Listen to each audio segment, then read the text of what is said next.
Today on the Trent Out Loud Podcast. Once again, just wanted to prove that I was right. Yo, I'm always right, man. I do what I do. What up? It's your boy, Trent Out Loud, and I'm back with another episode. All right, it's Friday morning, my favorite day of the week. Y'all know how I get down. I got a small show for you guys today. Y'all know how I do on Fridays. I keep it small, so on CFQR600.com, we can play more hits for you to get you ready for the weekend. All right, I got 3 lead stories for you. We're going to talk about Kamala Harris and Tim Walz's first interview together since vice president and presidential nominee on CNN. Then we're going to talk about Tupac's murder suspect being denied bail. And then in our third lead story, we're going to talk about Dame Dash's Roc-A-Fella auction being postponed. Then we're going to jump into quick news. We're going to talk about Lil Baby, Young Miami, and then we're going to close out the show with question of the day. And today we got no sports news because it's Friday. We just want to get to the party, yo. Y'all know what time it is. Turn your TVs, your radio, or your devices up. I'm about to start this show. Let's go. Kamala Harris says she's open to having a Republican in her cabinet, and she said, I have spent my career inviting diversity of opinion. All right, so this is on the heels of Kamala Harris's big interview last night with Dana Bash from CNN herself and Tim Walz. Pretty much really uneventful, actually. I'm going to give you my take on it. But first, I just want to play 2 clips that I found online. I think everybody else also found it not very eventful because there's not too many like viral clips online or really too much talk about it. But I do think there may be a reason. I did get it from somebody on CNN, and they might have a point, although then I am a little disappointed on how kind of like uneventful it was. Anyways, here is the clip, which I thought was really cool, of Kamala Harris saying that she would appoint a Republican in her cabinet. Take a listen. Had a lot of Republican speakers at the convention. Will you appoint a Republican to your cabinet? Yes, I would. I have spent my career inviting diversity of opinion. I think it's important to have people at the table when some of the most important decisions are being made that have different views, different experiences. I like how she said, yes, I would. Like, yes, I would. It really sounded genuine. And one of the things that one of the commentators were saying after is that Kamala Harris is not necessarily it's only my way and this is how it's going to be, and like that dictator kind of vibe, that she's more a type of person who's like, let's sit down at the table. I want everyone's opinion. I want to weigh in, and I don't mind making the final decision, but I really want to hear what everybody has to say. So I love that about her. And the second thing that obviously people are talking about is Kamala Harris reacts to Donald Trump's questioning her blackness. And she said to that, same old playbook. Take a listen. But what I want to ask you about is what he said last month. He suggested that you happened to turn black, questioning a core part of your identity. Yeah. And he... Same old tired playbook. Next question, please. That's it? That's it. So Dana didn't even really ask the question. She kind of just made a statement and kind of left it hanging. And for those of you who can't see it, Kamala was just looking back at her like, okay, what's your question? I'm not going to interact with that. So I thought that was pretty cool. But it leads me to the rest of the interview, and that is what Kamala did there in that part of it is kind of like what she did in the rest of the entire interview, where she kind of like, I know it's very political to avoid questions, not get yourself in hot water. You know, you're asked something, you go back to your agenda. Oh, we're going to talk to you about the economy. Like one of the questions we're like, hey, what are you going to do with the economy? People say they liked it better when Donald Trump was in office. You and President Biden have been in office for 3.5 years. This is the economy people are in right now. You know, what have you done? Well, what I'm going to do is blah, blah, blah, blah. We're going to have the child tax credit, and we're going to do this. And Dana was like, okay, that's cool what you're going to do. But my question is, what, why haven't you done this in 3.5 years? And she didn't answer. Like I said, that is very political. But I just was expecting more from Kamala Harris, me personally.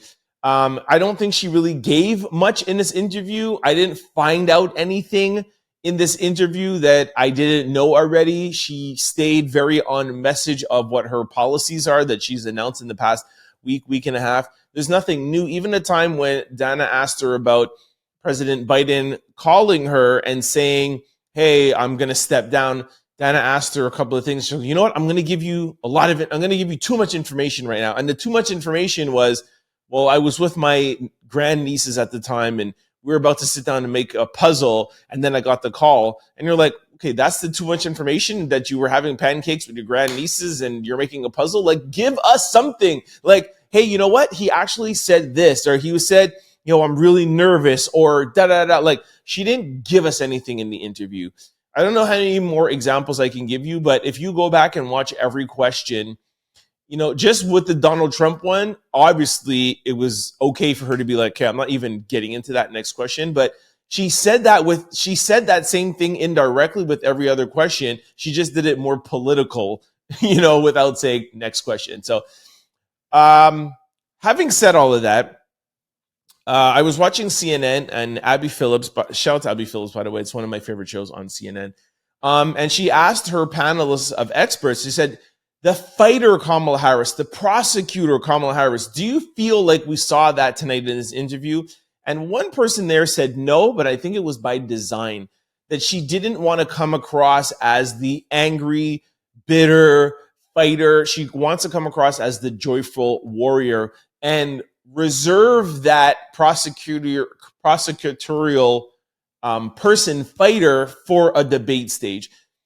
So, okay, I mean, who am I, right? I'm just a dude that has a podcast. I'm like, oh, say, this is not a political podcast. Whatever is happening, whether it be Jay-Z or Drake or Kamala Harris, I just giving you my opinion. And I just think it would have been a little bit better for the first interview for us to see a little bit of fire in her, for us to see a little bit of this no-nonsense prosecutor that she said, I've been used to going after the big banks. I've been used to going after the cartel. I've been used to going after criminals. I've handled people like Donald Trump my whole life. I would have just liked to have seen a little bit more of fire in her, and I would like to see a little bit more of that prosecutor in her. And it's not that I wasn't impressed. I just thought it was just average. I just thought it was even. Again, that could be strategy where it's like, hey, you know what? First interview where it's a short presidential campaign run.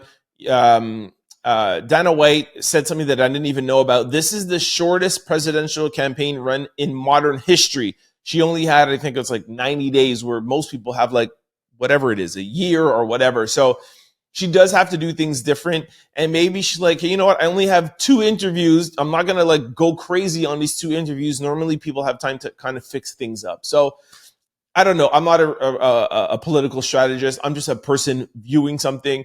And I don't think it was bad. I just don't think that there's anything that I could take away from it. And even David Axelrod, who is a legend in the political game, he was on CNN on Abby Phillips, and he's like, I don't think she scored a touchdown. I don't think she really moved the ball, but she didn't make any mistakes. And that's what another person said. They used the football analogy. Like, she moved the ball a little bit down the field. And this is what I said repeatedly whenever I talk about this presidential race and when I talk about Kamala Harris and Donald Trump. They have built up Kamala Harris so much that we expect to see her scoring a touchdown. We expect her to be great. And that's what I'm saying about in this debate. If she goes into this debate and it's like, well, she didn't score a touchdown. She didn't shut up Donald Trump. She didn't handle Donald Trump. And you just come out and you're like, I just don't think that that's enough. Donald Trump scores touchdowns and slam dunks with his people. He might be pissing off the Democrat people when he does it, but he doesn't care. He's like, I'm going to throw slam dunks for my people. I'm scoring touchdowns for my people, for his Republican base. And I just want to see that from Kamala. And I did not see that tonight. I really hope that she is reserving it for the debate stage because we know it's going to be a bigger audience. And maybe she just wants to go under the radar. Hey, y'all wanted me to do an interview? I did an interview. There's nothing really to talk about. She didn't do amazing. She didn't do horrible. It was even keel. Don't talk about it. Keep it going. Maybe that's her strategy. But that's my take on it.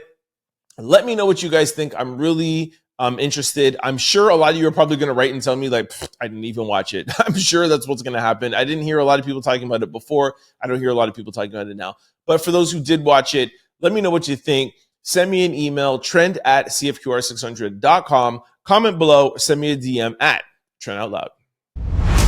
All right, in our second lead story, Tupac murder suspect Keefe D denied bond as judge doubled downs on his concern over the source of his bail money. The man on trial for allegedly orchestrating the murder of Tupac Shakur won't be getting out of jail anytime soon. Reports state that the court judge once again denied Keefe D's bond appeal, citing concerns over his bail money and where it comes from. District Court judge handed down the decision on Tuesday, August 27th. The state officially explained that she believes there's something sinister beneath the surface of WAC 100 offering to put up 15% of Keefe D's $750,000 bond, stating, I have a sense that things are trying to be covered up.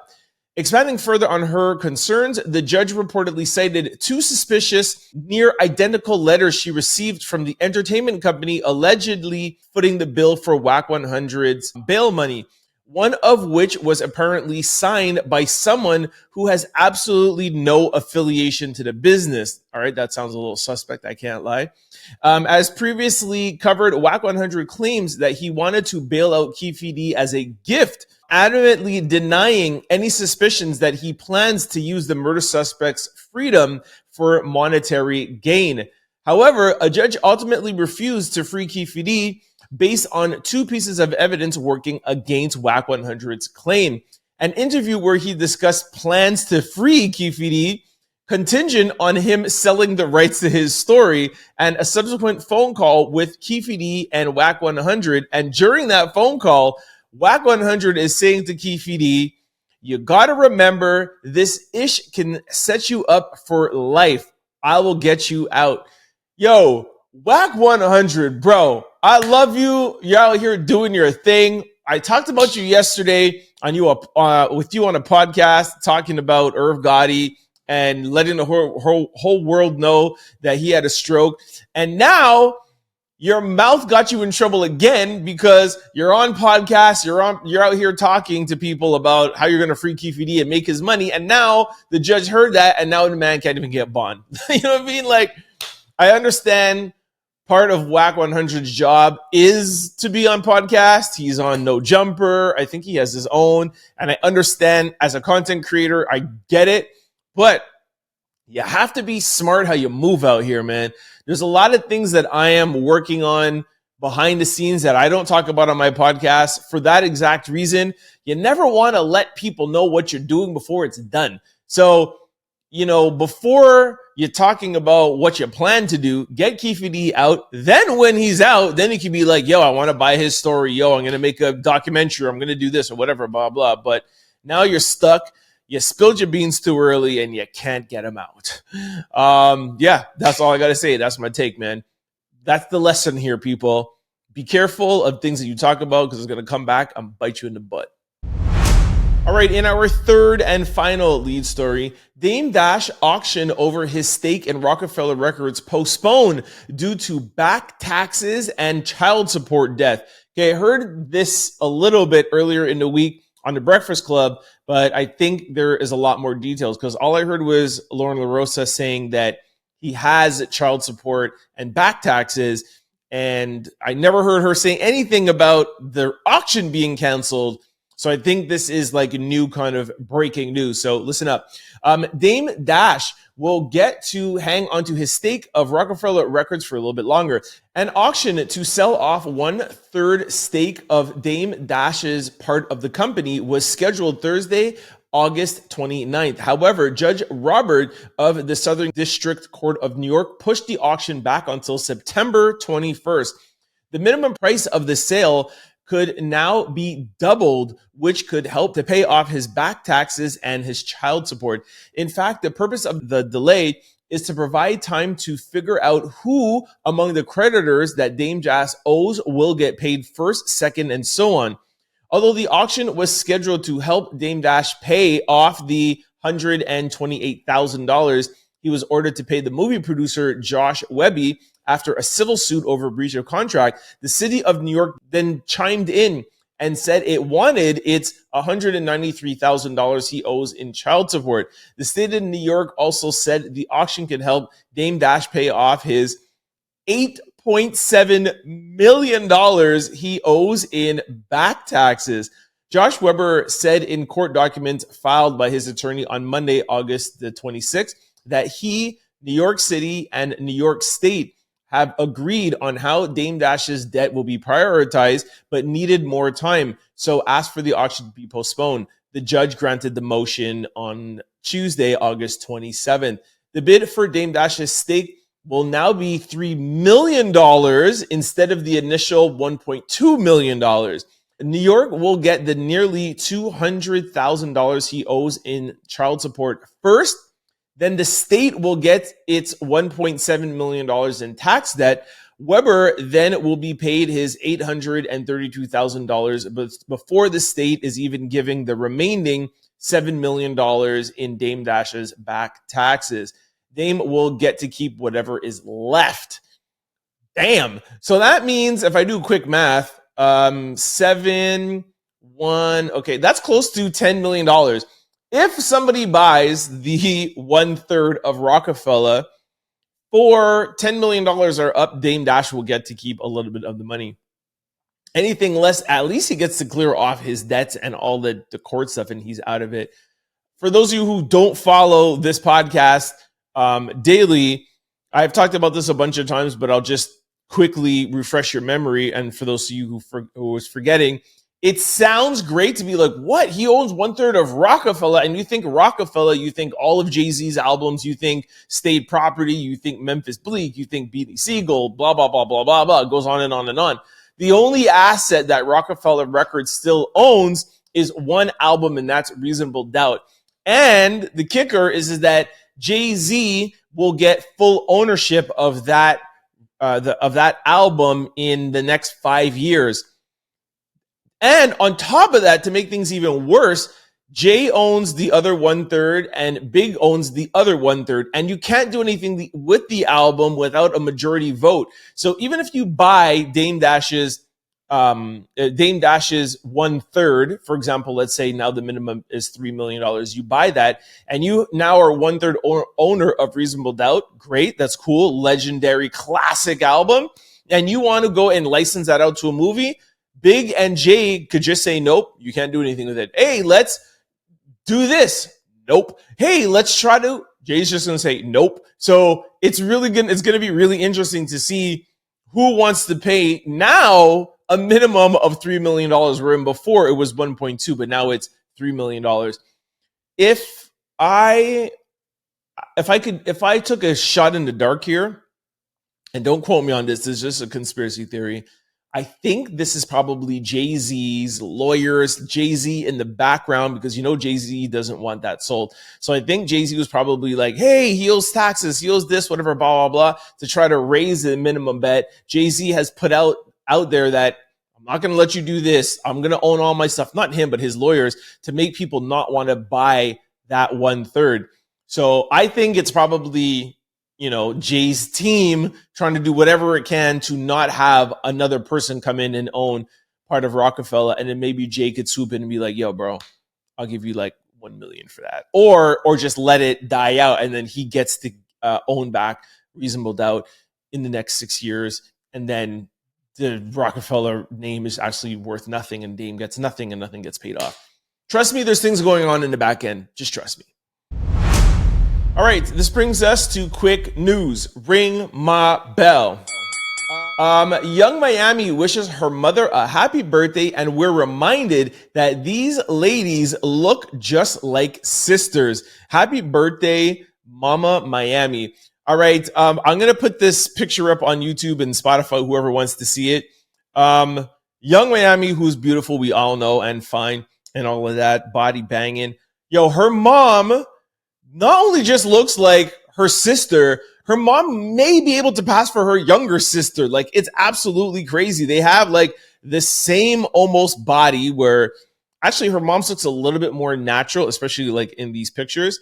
Young Miami's hips looks a little like Barbie-esque a little bit. But the body is the same. The hair is the same. The baby hairs, like it's crazy, man.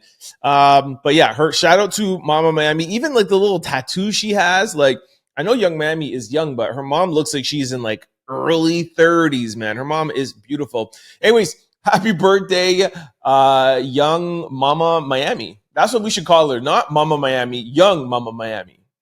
All right, in our second and final quick story, Lil Baby's mugshot released after his arrest in Las Vegas. The official mugshot for Lil Baby's arrest has been released. If you recall, the rapper was arrested earlier this week for suspicion of carrying a concealed weapon without a permit. Las Vegas Metro Police Department has released this picture. I wanted to show you guys this picture because I think it was just yesterday's show or maybe Wednesday's show. I played you the video of Lil Baby getting arrested. Hilarious video. For those who didn't see it, he's like yelling at a security guard, "Hey, yo, I'll pay you $20,000 if you call this number. I'll give you $200,000 a year if you quit your job right now." And like he was just yelling out stuff, telling the police officers, "Hey, check my pants. I got a gun in my pants," like crazy. And I said, after watching the video, this guy was clearly drunk, high, and probably on a bunch of other stuff. If you see, if you're watching this video now, if you see this picture right beside me, you could tell, look in this man's eyes, yo, Lil Baby is high as a kite. He's literally out of here. So once again, just wanted to prove that I was right. Just like another thing this week that I proved that I was right. I can't remember, but yo, I'm always right, man. I do what I do. Anyways, shout out to Lil Baby. He's out now, and I think his lawyers are kind of are fighting the whole permit that was his permit that was from Georgia, but it was not allowed in Las Vegas. Oh, to be fair, because when I'm right, I'm right, but when I'm wrong, I'm wrong. I said when I was talking about that when you have a permit for Georgia, it's not valid in any other state. I was wrong. I was watching The Breakfast Club. DJ Envy said there's an app, and if your permit is valid in Georgia, it's valid in 36 other states, but Vegas was not on that list. But I was not totally wrong. I was a little bit right. The point is that you got to check. So yes, some states might let you, but some don't. And DJ Envy said that there is an app that if you are a gun carrier and you have a gun permit, you could just go on this app and it will tell you, hey, I have a gun permit for Kentucky. It's valid in these other places. And it will tell you which state recognizes your license. The point is that Lil Baby was wrong. We'll see if he can get off. We'll see if they'll just give him a break. I doubt it, but we'll see how it goes. And of course, I'll let you know what happens next week. Oh, I forgot. I have one more quick story that just came in last minute.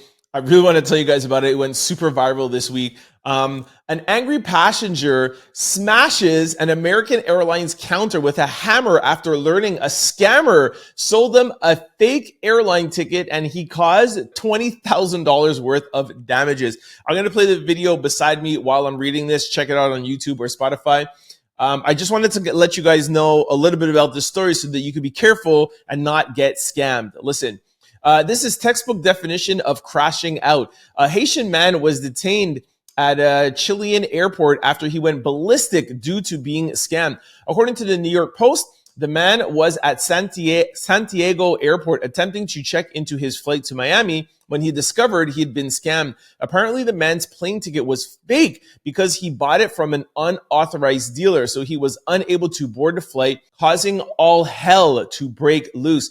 The man, who was reportedly a construction worker, stood on top of the counter and began hitting the computer and monitors very violently with a hammer that he had inside his bag. Video footage of the incident shows many airport patrons watching in fear as the man screamed and continued to cause damage. After his violent rampage, the man was detained and taken into police custody. According to American Airlines, the man caused a total of $20,000 in damages. It's unclear at the moment what charges he is facing or if he will be responsible to pay for the damages caused. This guy was wilding out. I'm telling you, go to my YouTube page. It's just at Trent Out Loud, or on Spotify. Again, just Trent Out Loud. You got to see this guy at the airport wilding out. He's literally like standing on the counter. He's hitting the TV screens. I thought it was going to be way more damage than $20,000. It probably is more, and they're just not reporting it properly because this man was cracking and breaking everything. And And who has a hammer in their bag? Like, this is just crazy. Anyways, 2 things. Always remain calm in the airport, because I think if you do anything in an airport, it's federal charges. So it's not, Canada, it's not provincial or state. It's federal. That's very bad. Second of all, people, be careful out there, man. Be careful of the links that you press. Be careful where you buy things or whatever. I always, anything I'm buying online, I always make sure it's an authorized website and I am typing it in and I'm getting it from Google, not somebody that's sending me something. Text messages from your phone, and any deal that sounds too good to be true, it's probably not true. All right, this brings us to question of the day. What comedian has never made you laugh? All right, KDT says, Kevin Hart is not funny, but y'all not ready to hear that. All right, I'm going to give you my comments. I love Kevin Hart. I think he is funny. I just don't necessarily think he's in my top 3 of stand-up comedians. I think Kevin Hart is funny, but I don't think necessarily like my favorite comedian is Chris Rock or like an Eddie Murphy. Like, stand-up is a different thing. I just think Kevin Hart is just funny. Like, he'll just, in an interview, he's just funny in an interview. So I think he's funny. I just think his stand-up, making you laugh from storytelling, is not my kind of funny. But you can't say that Kevin Hart is not funny. Just the way he talks is funny. Tiffany Haddish, however you spell it, I think Tiffany's funny. Her accent, that LA, like, have you ever heard her Google Tiffany Haddish describing why everybody starts out as a woman. And she describes how, I'm trying to be careful to say what I say on the radio, but how a woman's uterus and ovaries and stuff turns into men's testicles and stuff. And it's just hilarious. Google that, but she's super funny. Again, I haven't seen her stand up, and to me, that's a mark of a true comedian. But the question is, what comedian has never made you laugh? I find it hard to believe that Tiffany Haddish has never made you laugh. Somebody said Pretty V. Okay, Pretty V is an internet personality. She's funny. Michael Blackson. What? Michael Blackson has never made you laugh? Again, you could say maybe they're stand up, maybe they're acting, but you can't tell me Michael Blackson's never made you laugh. That's just blasphemy. Another person said Tiffany Haddish. She makes me cringe so bad. Somebody said Amy Schumacher. I think that's the Jewish girl, the black hair, if I'm not mistaken. She's kind of funny. DC Youngfly. I think he's corny. Yo, DC's hilarious. Chris Rock. What? Who said this? Black Demi 82. How could you say Chris Rock's never made you laugh? This man is genius. Let me take a second to explain. The thing about Chris Rock, if you ever watch his stand-up, and I've watched every single Chris Rock stand-up that he's ever made, he's not just funny, he's so smart. He's like an intelligent, intellectual funny, because he'll talk to you about something that you're like, wow, I didn't think about that, while making you laugh, you know? And I'm not even going to attempt to try to deliver any of his jokes or say any of them, but he just makes you laugh. You know, he'll say, I'll give you one small example. Like, I remember, I think it was on Bigger or Blacker, when he's like, yo, they're never going to cure AIDS. They'll never give you a cure for AIDS. But what they'll make you do is they'll make medication to make you live with that. So they can, because the government is a bunch of drug dealers. The money is not in the cure. The money is in the comeback. And then he starts going on about all the money they lost curing polio and this. And he's like, yeah, they're going to give you something where it's like you go outside and it's raining. And it's like, oh, you know, when it rains outside, my A's be acting up. Like, it's just, again, I know I'm not delivering it as funny as he is, but it's just clever where, like, yeah, for real, they're never going to cure AIDS. They don't want to cure anything because the money is in the comeback, and the government, he's saying, is a bunch of drug dealers. So it's just like, wow, that's really smart, but he's making you laugh at the same time. That's really clever comedy.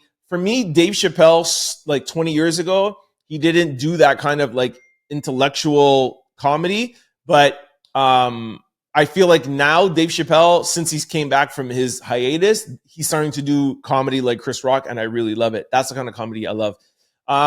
Anyway, somebody else wrote here and said Amy Schumacher, B. Simone, Pretty V, just to name a few. Somebody said Jerry Seinfeld. Look, Jerry Seinfeld, I've never watched his show. I think he's probably is funny, because you can't be that renowned and not be funny. I just think that his comedy maybe is for a certain type of person. And, I got this from an urban website. Let's just put it that way. DC Young Fly, Chris Rock. Again, somebody said Jerry Seinfeld, Chris Rock. Kevin Hart. Again, Michael Blackson. Why? I feel like people read the comments and just repeat stuff. Like, this is horrible. Aries Spears. Somebody wrote Aries Spears. Black_Caesar wrote Aries Spears. Spheres. Yo, he is hilarious. Say you might not like him, but he's hilarious. Somebody said Marlon Wayans. It's a difference between goofy and funny. I could see what you're saying, but that's Marlon Wayans' whole shtick. Like, he's funny, but he's just really goofy funny. But okay, fine. Somebody said no shade, but Cedric the Entertainer. Cedric's funny, but I could see if his comedy is not necessarily for you. Okay, this is the last comment I'm going to read because this is just crazy. Dio Hughley, Steve Harvey, Amy Schumacher, Tiffany Haddish, Kevin Hart. What? What do you find funny? I feel like you're just a miserable person. Sarah Silverman. Oh, Sarah Silverman is the Jewish girl with the dark hair. Wanda Sykes. Wanda's funny. D-Ray, Dio Hughley, Terry Crews. Yeah, but I wouldn't put Terry Crews as a comedian, really. But yeah, he's not all that funny. That Owens guy. Damn, Amy Schumacher is getting tore up out here, yo. Jim Carrey, I've always thought he was over dramatic. He is overly dramatic, but that's his shtick. Anyways, I don't want to say, I can't say like somebody who's never made me laugh, but if I could say, yeah, I don't know. And I'm not even really a big comedy guy. I prefer drama, but I like stand up. And yeah, I don't know. I don't have an answer. You guys email me and your answers. I'll think about it and maybe we'll revisit this one next week. Send me an email, trentoutloud@cfqr600.com. Comment below or send me a DM at Trent Out Loud. All right, guys, that is the show. Like I said, no sports news for today. Want to keep it short. Thank you so much for kicking with me all week. Just a reminder for those of you who missed some episodes, you can always go back onto YouTube and Spotify. Check it out. It's the weekend, Saturday, Sunday. Sit back, relax, and listen to your boy. Watch all the shows on podcast networks or YouTube. All right. All right. Before I go, just want to remind you of the ways to stay up to date with myself and the show. If you're used to watching the show on podcast platforms or listening to it on YouTube, please try to check me out on cfqr600.com or 600 AM if you're in the Montreal area. Monday to Friday from 11 to 12, we play the Trent Out Loud podcast, but we mix in 90s and 2000s hip-hop and R&B. It's a great hour. It's a great way to just break up your day, and you should definitely check us out on the radio or, like I said, or online. Vice versa, if you're used to watching this show or listening to this show on CFQR 600 and you can't always catch us between 11 and 12, don't worry. Every show is always updated to YouTube or podcast platforms, so just go to your desired site. Type in Trent Out Loud, the show will pop up. Don't forget to hit the follow or subscribe button so that you can be notified every time we upload a new show. And if you're like me and you like to watch your podcast with video, there's obviously YouTube, but now Spotify supports video, so make sure you check us out on Spotify. Lastly, you can follow me on Instagram or any other social media accounts at Trent Out Loud and the production company Exclucity Media on Instagram.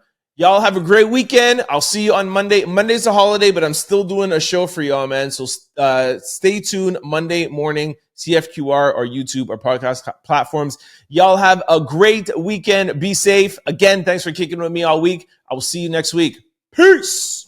Don't forget to like, comment, and subscribe. It's your boy, Trent Out Loud. Peace.